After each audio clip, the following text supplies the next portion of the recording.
Nah, oleh karena itu rumus selanjutnya, perhatikan pikiran dan tindakan kita.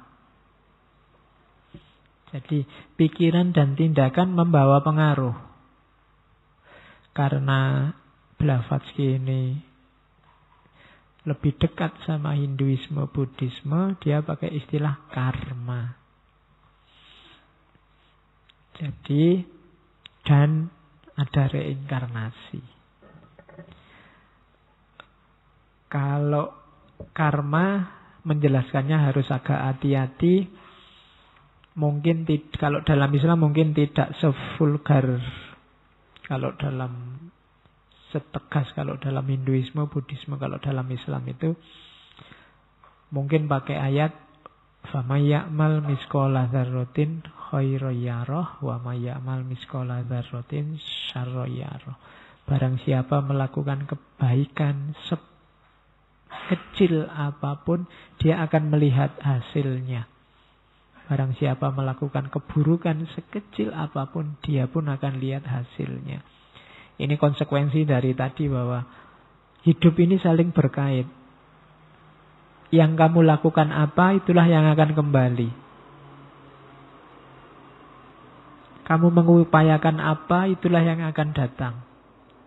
Itu nanti kalau ditarik jadi teori yang populer belakangan ini. Theory of attraction. Tapi ini kebalikannya karma. Kebaikan sekecil apapun yang kamu lakukan akan ada efeknya yang harus kamu tanggung. Kejelekan juga begitu. Maka jangan pernah meremehkan perbuatan baik sekecil apapun atau perbuatan jelek sekecil apapun. Kamu mau sadari atau tidak, dia kembali lagi pada dirimu. Jangan meremehkan dosa yang kecil-kecil atau kebaikan yang kecil-kecil.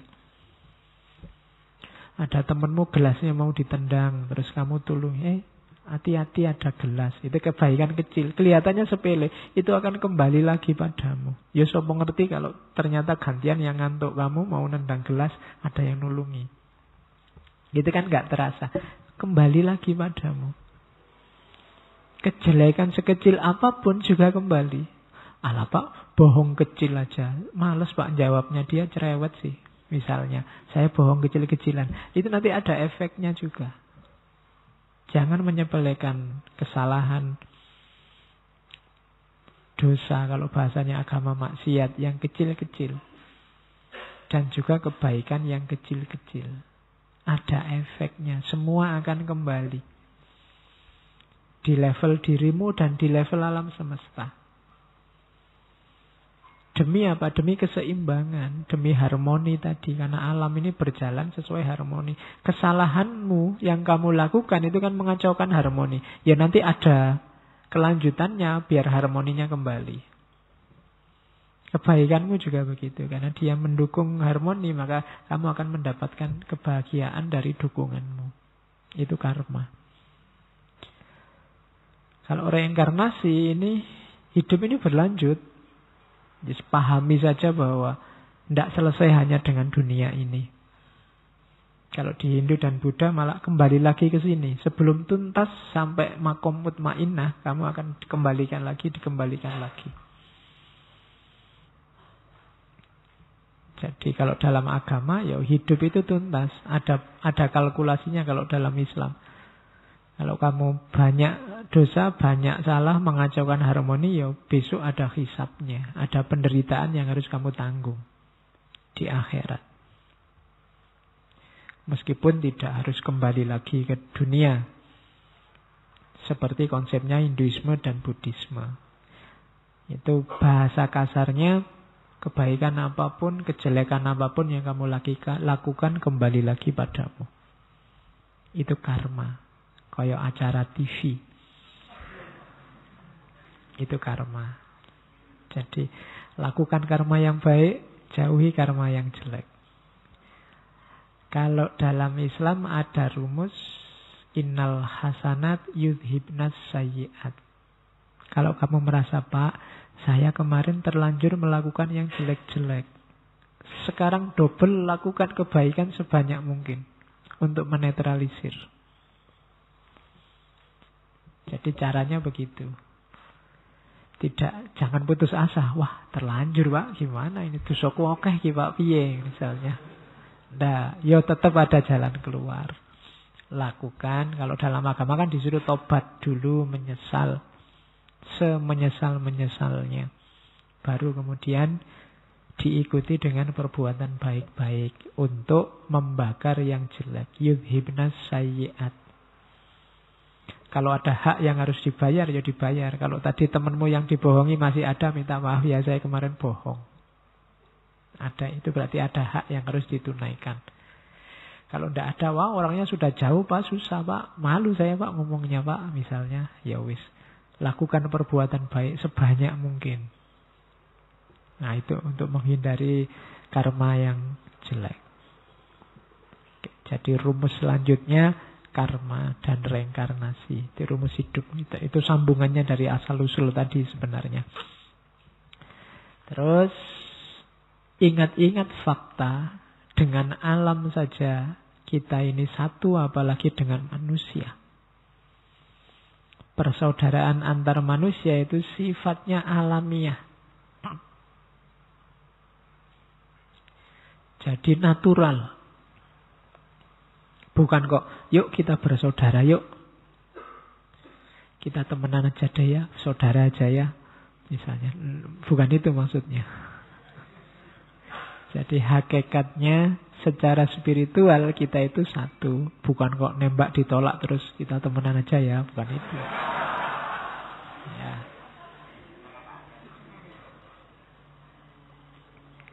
Kita kakak adik aja ya, kan gitu.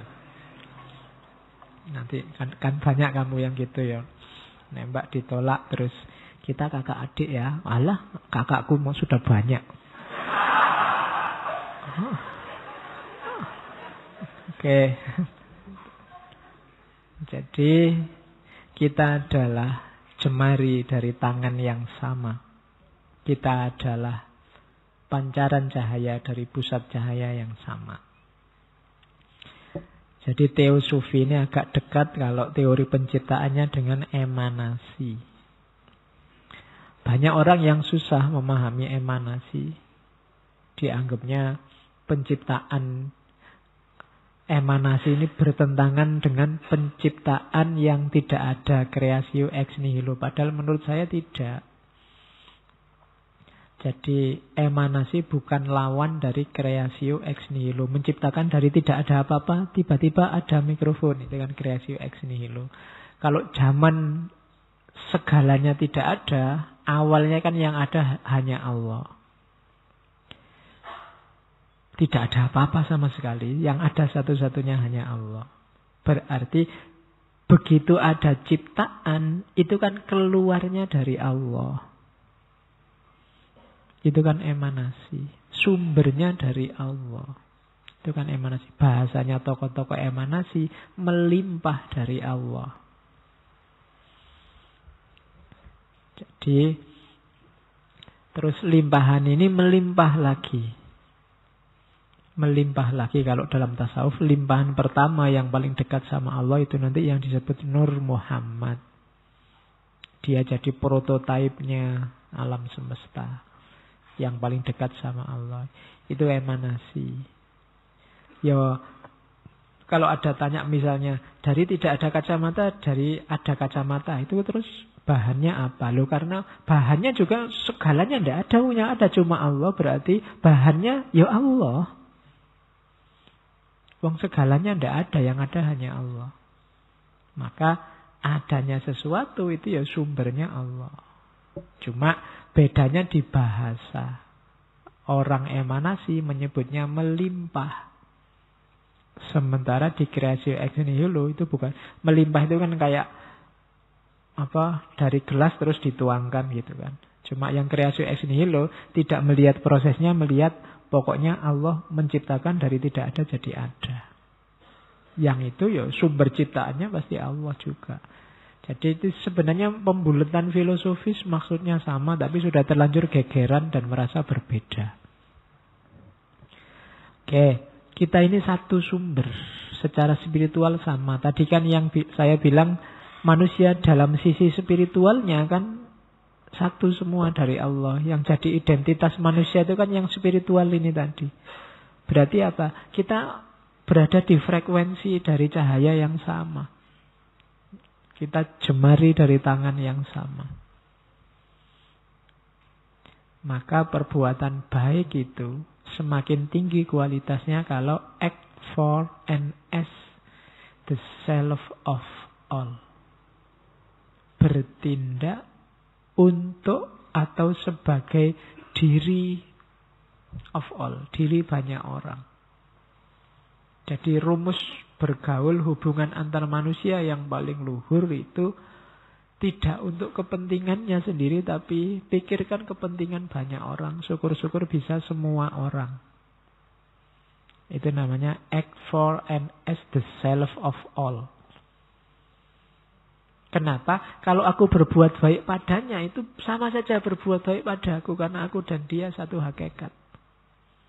Kalau aku memaki-maki dia, sama saja maki-maki aku sendiri. Karena aku dan dia satu hakikat.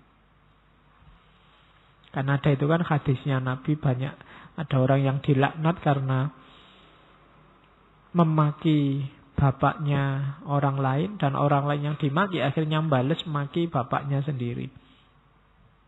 Itu sama kayak orang yang maki-maki bapaknya sendiri dan orang ini dilaknat. Karena ada hadis begitu. Hari ini kan kita sering begitu. Kita maki pilihannya orang lain, akhirnya orang lain memaki pilihan kita. Itu sama dengan sebenarnya kita memaki-maki pilihan kita sendiri. Karena kita sama, satu hakikat. Kita ada di frekuensi dan level yang sama.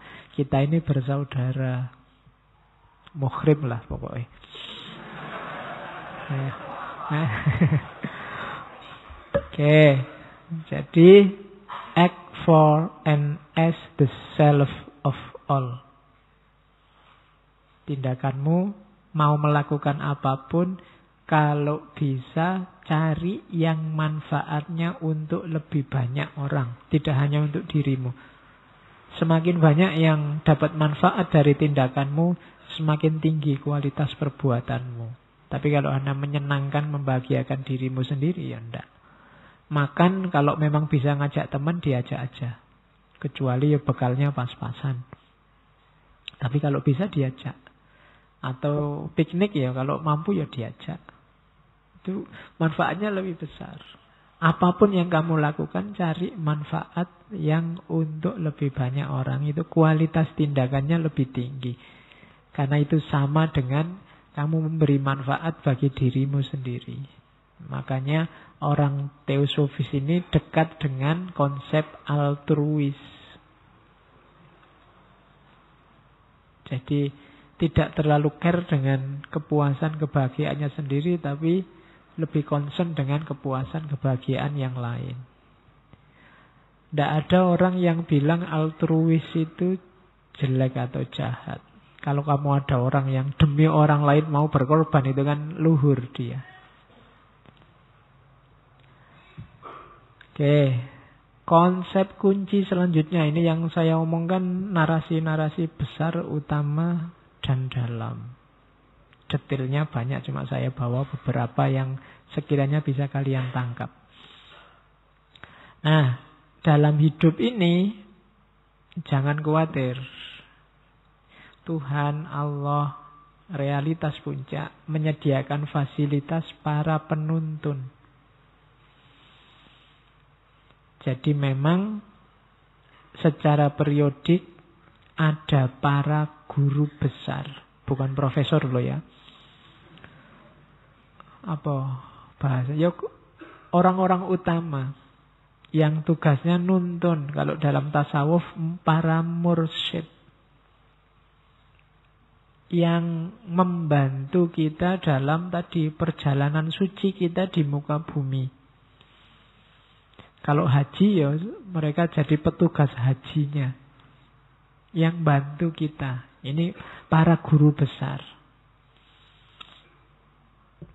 secara periodik datang. Kalau di kita ya ada nabi demi nabi, wali demi wali, pembaharu demi pembaharu. Dan biasanya setiap tokoh, setiap guru besar kemudian melahirkan alirannya masing-masing. Melahirkan pengikutnya sendiri-sendiri sehingga muncullah cabang-cabang spiritual baru secara institusional yang nanti dikenal sebagai agama. Jadi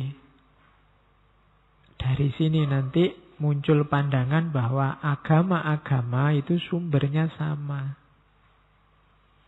Hanya saja memang penuntun-penuntun yang jadi sumber agama-agama ini hidup di zaman, di ruang dan waktunya sendiri sehingga ramuan institusi agamanya beda-beda meskipun misi yang dibawa sama. Jadi itulah para penuntun. Ada teori yang mengatakan yang datang belakangan biasanya lebih utuh daripada yang datang sebelumnya. Maka teori Islam sebagai final, datangnya paling akhir, itu bisa mengklaim bahwa lo Islam karena dia paling akhir, kandungan-kandungan yang sebelumnya ada semua. Disempurnakan di Islam. Jadi bukan berarti ajaran-ajaran sebelumnya ada, cuma sudah termaktub di yang terakhir. Jadi mungkin ajarannya Musa perjanjian lama nanti disempurnakan di perjanjian baru Isa dan seterusnya. Mungkin sebelum itu yang Nabi Dawud, kemudian Nabi terus ke belakang, semakin lama semakin sempurna. Yang belakangan memuat yang sebelumnya. Makanya kalimat terakhir yang diturunkan kan al-yauma akmaltu lakum dinakum. Hari ini final, sudah kusempurnakan. Itu menunjukkan bahwa Islam memang babak finalnya. Cuma ngerinya kalau sudah babak final biasanya terus pertandingan bubar, semprit 3 kali. Tidak ada pertandingan lagi sudah. Berarti memang ini era-era akhir. Oke, yuk akhir bukan berarti terus besok apa tahun depan. Tapi ini fase-fase babak terakhir mungkin kalau tidak di kalian ya paling 1, 2, 3 generasi yang akan datang sudah final. Sudah penyerahan hadiah terus teriak-teriak champion. Terus yang kalah nangis-nangis itu sudah. Itu berarti sudah bubar pertandingannya. Selanjutnya bagaimana kita tidak tahu. Kalau di Islam ya terus kalkulasi tadi. Step selanjutnya, dunia selanjutnya. Cuma perjalanan suci kita di dunia ini dituntun oleh beliau-beliau para orang suci. Maka cari mereka ini kalau kalian merasa bingung mau berjalan kemana. Cari para guru, para mursyid, para ustadz, para ulama dalam definisi yang sebenarnya. Karena 2-3 hari ini banyak orang ribut tentang ulama yang benar itu yang kayak gimana.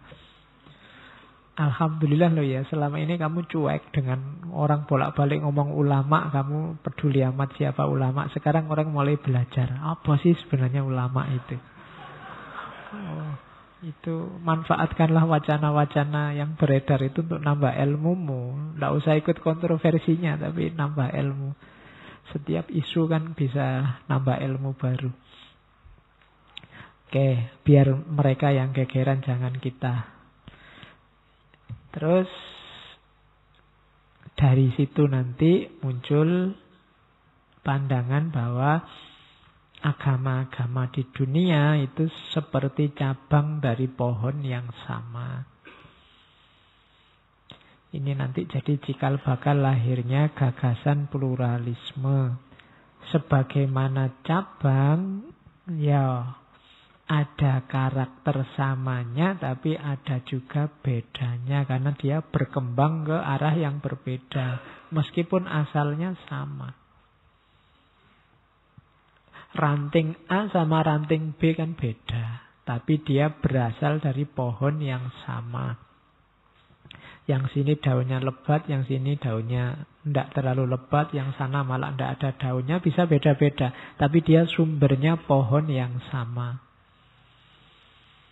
Nah, itu dari sini nanti lahir gagasan pluralisme agama-agama. Kenapa kok bisa begitu? Ya tadi sumbernya semua dari Allah, tapi terus dari Tuhan, tapi terus diutuslah orang-orang yang memandu.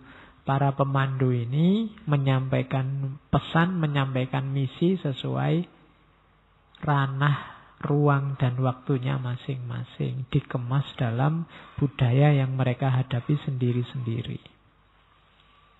Dari situ nanti terus manusia selanjutnya memegangi ajaran-ajaran tadi, lahir dan batinnya. Sehingga muncul institusi namanya agama. Lahirlah kemudian banyak agama, tapi sumbernya satu. Nah, hari ini banyak orang hanya melihat rantingnya. Ranting demi ranting, sehingga ngertinya hanya perbedaan. Tidak sadar kalau ranting-ranting itu sebenarnya pohonnya sama. Kalau pakai bahasa awal tadi, ketika masuk ke ranah spiritual itu akan terasa samanya. Terus, dapat ilmu tadi semua dari mana? Sebenarnya yang saya omongkan dari awal sampai akhir tadi ada di semua agama, di semua peradaban spiritual. Mungkin termasuk Jawa. Cuma biasanya ajaran-ajaran yang dalam itu dikemas dalam mitos-mitos, dikemas dalam cerita-cerita yang seolah-olah tidak masuk akal. Jadi itu kearifan nenek moyang zaman dulu. Jangan dikira mitos itu yang berkembang di masyarakat misalnya itu sekedar cerita sambil lalu pengantar tidur. Tapi di balik itu sebenarnya banyak rahasia yang harus kita ungkap. Dulu waktu Teosofi menyebarkan ajarannya di Indonesia awal itu banyak pakai media wayang. Mirip kayak para wali juga pakai media wayang.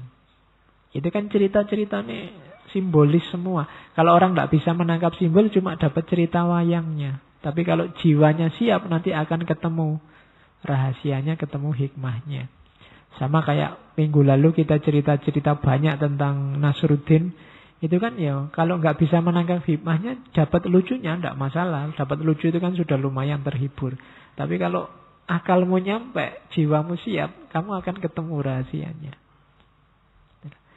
Dulu Sunan Kalijogo pertimbangannya kan itu. Masyarakat belum siap. Kalau tiba-tiba langsung disuruh sholat tahajud, puasa Senin Kemis, bahasa itu.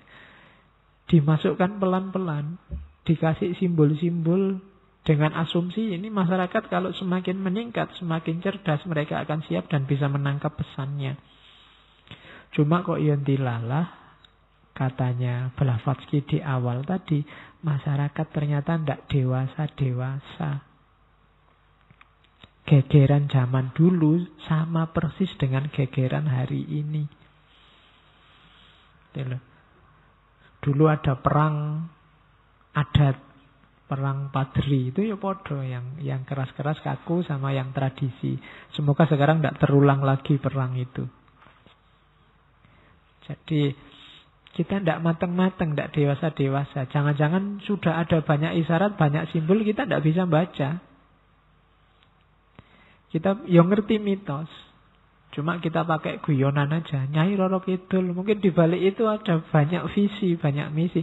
Cuma kita mikirnya itu Nyai Roro Kidul nyalonnya di mana ya? Tiap hari pakai sanggul, pakai itu. Ya mikirnya ngono.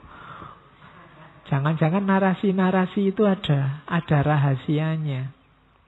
Cuma kita nggak nyampe ke sana. Yang dilakukan oleh Blavatsky dan kawan-kawan itu kan mengungkap itu. Rahasia-rahasia dari ajaran-ajaran kuno. Oke. Maka ini puncak-puncaknya. Kalau di Blavatsky manusia itu punya 7 lapis jiwanya. Dirinya. Mulai dari yang fisik sampai terdalam. Ini nanti detailnya kalian baca sendiri. Lapisan paling dalam yang tadi spiritual kita suruh menyentuh, itu pakai istilah-istilah Buddha sama Hindu. Itu Atma atau Atman. Jadi ini dimensi ilahiyah, dimensi ketuhanan. Agak keluar sedikit ada namanya Budi.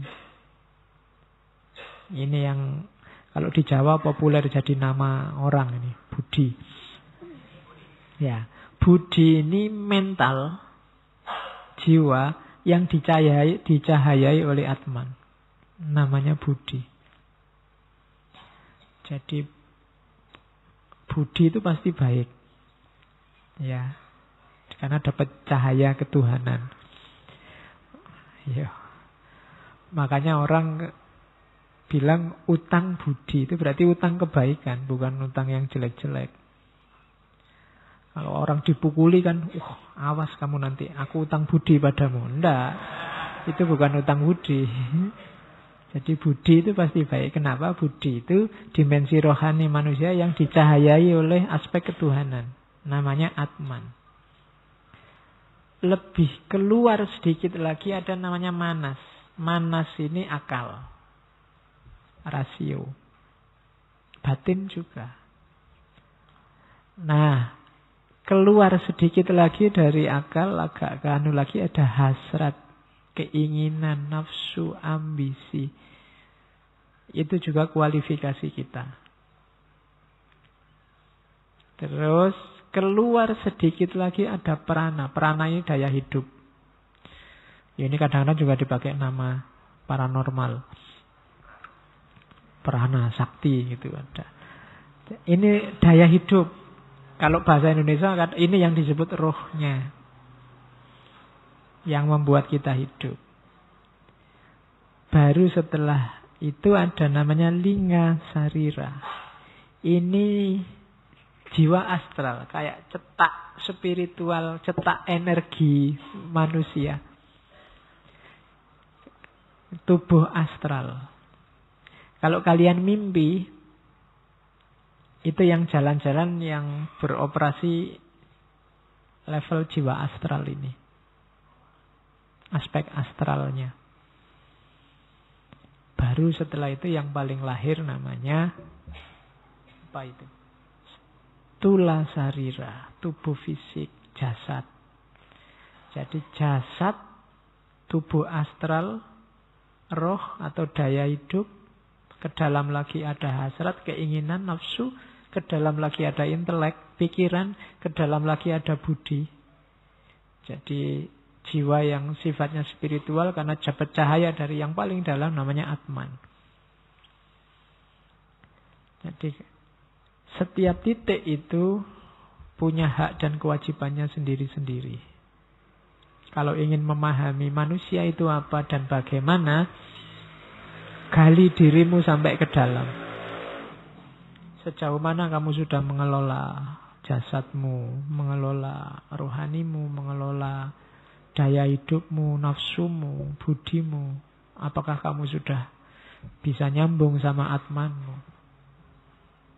Belajar sampai ke level paling dalam. Kalau sudah kenal, ayo menempuh perjalanan rumusnya yang di atas tadi. Karena sebelum kamu kenal dirimu, paham dan sadar konstruksi, konstitusi dirimu, kamu belum bisa melakukan perjalanan. Nah, ini tulisannya Blavatsky yang lain tentang Golden Stairs. Ini kalau kemarin kita ngaji ini kayak adabnya, etiketnya. Ini mendukung perjalanan kita. Ada 13. Yang pertama, hiduplah yang bersih lahir dan batin. Yang kedua, open mind, berpikiran terbuka. Yang ketiga, berhati yang tulus. Yang keempat, berpikiran yang jernih. Yang kelima itu unveiled spiritual perception. Itu mungkin maksudnya masuklah ke ranah spiritual. Ungkaplah, singkaplah ranah spiritual. Jangan berhenti hanya di fisik, jangan berhenti hanya di fikih. Kemudian yang keenam, borderline for one's co-discipline. Saling bantu sesama saudara yang sama-sama menempuh perjalanan, sama-sama murid. Saling saudara. Kalau saudara itu kan saling bantu. Berat kalau kamu jalan sendiri, tapi kalau banyak temannya, banyak yang mendukung, akan lebih ringan. Kemudian yang ketujuh, buka dirimu siap untuk memberi dan menerima nasihat dan instruksi atau petunjuk. Jangan jual mahal. Untuk ngasih tahu orang apa dikasih tahu orang. Kita harus terbuka. Buat orang lain nyaman, mengingatkanmu kalau salah. Dan ketika kamu mengingatkan orang lain, buat dia juga nyaman. Kemudian patuh pada guru seutuhnya. Kemudian siap untuk menjalankan kebenaran sesuai yang diinstruksikan oleh guru. Itu nomor 9. Kalau kalian baca taklim, adabul alim wal muta'alim, posisi guru ini vital. Jadi mau tidak mau harus patuh. Apalagi dalam tasawuf ada namanya mursyid. Kalau sudah baiat ikut seorang mursyid, sudah. Pasrahkan dirimu 100%. Kalau sudah nyampe 9, baru keluar di nomor 10. Berani melawan kalau ada personal injustice. Berani menanggung, berani menahan kalau ada ketidakadilan terhadap dirimu. Kemudian berani mendeklarasikan, menyatakan prinsip. Tidak apa-apa kalau kamu punya prinsip-prinsip kebenaran, kok tidak cocok, jelaskan saja sama orang lain, tidak masalah. Kemudian membantu, membela orang-orang yang mendapatkan ketidakadilan. Kemudian constant eye. Selalu memperhatikan perkembangan dan kesempurnaan manusia melalui ilmu-ilmu rahasia yang tadi dijelaskan. Rumus-rumus hidup tadi, sunnatullah tadi diperhatikan biar kita berkembang, yang lain juga berkembang. Karena kalau yang lain tidak berkembang, kita susah berkembang. Karena aku dan kamu satu. Kamu punya teman, nakalnya luar biasa. Sedikit atau banyak kamu akan terpengaruh.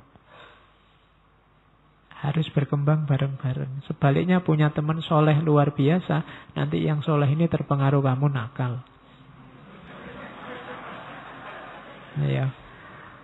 Jadi harus saling bantu dalam kebaikan. Wa ta'awanu. Jadi ini namanya golden stairs, tangga emas. Perhatikan titik-titik ini. Kalau yang kiri ini ngurusi individualmu, yang kanan ngurusi aspek sosialnya. Dua-duanya penting. Oke, ada beberapa quotes yang boleh kamu bawa pulang. Theosophy is who theosophy does. Not think, not studies, not feel, but does. Ilmu itu kelakone kanthi laku. Versi bahasa Inggris.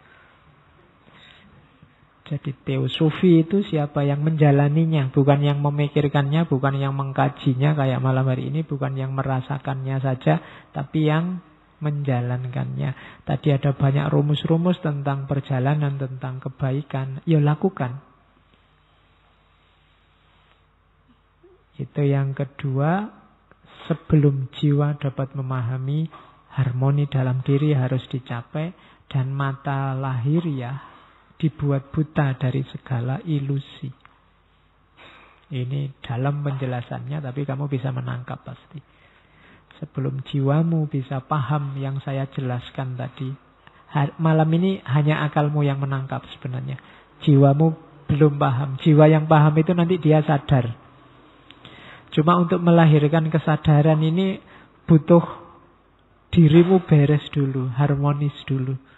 Dan butuh membutakan diri dari ilusi-ilusi dunia, tipuan-tipuannya dunia. Nanti jiwamu akan sadar. Kalau jiwamu sadar, kualitas hidupmu akan meningkat. Itu rumus kedua. Rumus yang ketiga ini mengingatkan hati-hati.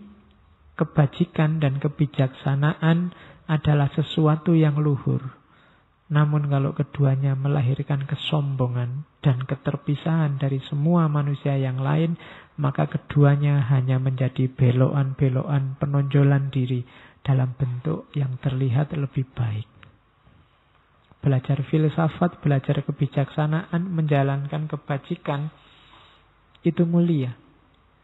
Tapi kalau ternyata efeknya adalah kamu merasa mulia, maka itu sebenarnya sebentuk kesombongan, penonjolan diri. Jadi lakukan perbuatan mulia tanpa kamu merasa sebagai orang yang mulia. Karena dua hal ini kebalikannya. Jadilah orang mulia, tapi jangan jadi orang yang merasa mulia. Karena merasa mulia itu blunder kemanusiaan, membuatmu terpisah, merasa elit, merasa penting. Nah, itu kesombongan. Masih ada ternyata. Ini rumus kebijaksanaan. Bertindak dengan bijaksana pada saat tindakan dibutuhkan, atau menunggu dengan sabar pada saatnya harus tenang, akan membuat orang selaras dengan gelombang kehidupan. Tidak peduli dengan hukum ini akan membawa seseorang ke dalam antusiasme yang tak rasional atau putus asa yang mendalam. Waktunya bergerak, bergeraklah. Waktunya diam, diamlah. Salah milih keputusan kapan bergerak, kapan diam. Hasilnya dua.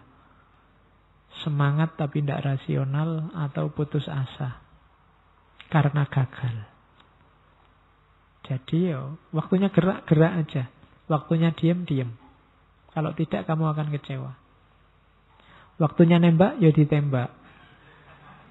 Waktunya nunggu, ya ditunggu. Waktunya nunggu kok kamu tembak, nanti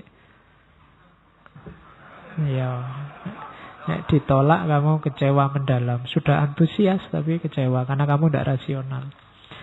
Ya. Atau waktunya nembak, waktunya diem, kamu nembak. Waktunya nembak, kamu diem. Dia sudah nunggu-nunggu, kamu diem aja. Ya. Nanti ditembak orang lain, kamu nangis-nangis. Oke, nah ya. Nanti kalau ditanya, enggak kok Pak, saya enggak sedih. Cintaku tulus kok Pak. Tulus tapi ngomongnya sambil nangis. Oke. Ini nasihatnya Blavatsky lagi. Penghalang paling utama yang merintangi para ilmuwan atau para filosof mungkin untuk percaya pada Tuhan dan hal-hal spiritual adalah pandangan materialisme mereka. Orang yang terjebak materialis hanya percaya yang benar itu yang kelihatan mata dan bisa dijangkau oleh akalnya, biasanya memang susah menerima yang spiritual, termasuk Tuhan. Kalau zaman itu banyak orang ateis karena terjebak materialis. Kita juga sebenarnya selama ini lebih sering diajari untuk bersikap materialis. Kenapa sekarang banyak konflik? Itu kalkulasi-kalkulasinya material.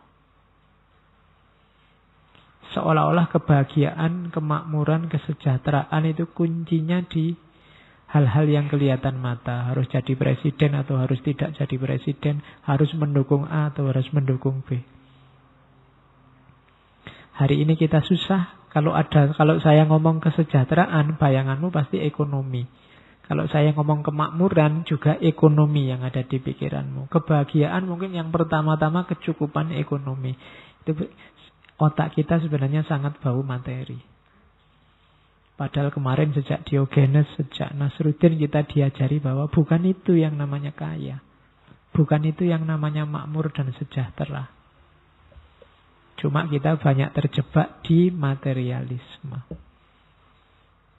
Dan yang terakhir katanya Blavatsky, the cruelest tyrann, tiran yang paling kejam itu public opinion, pandangan masyarakat.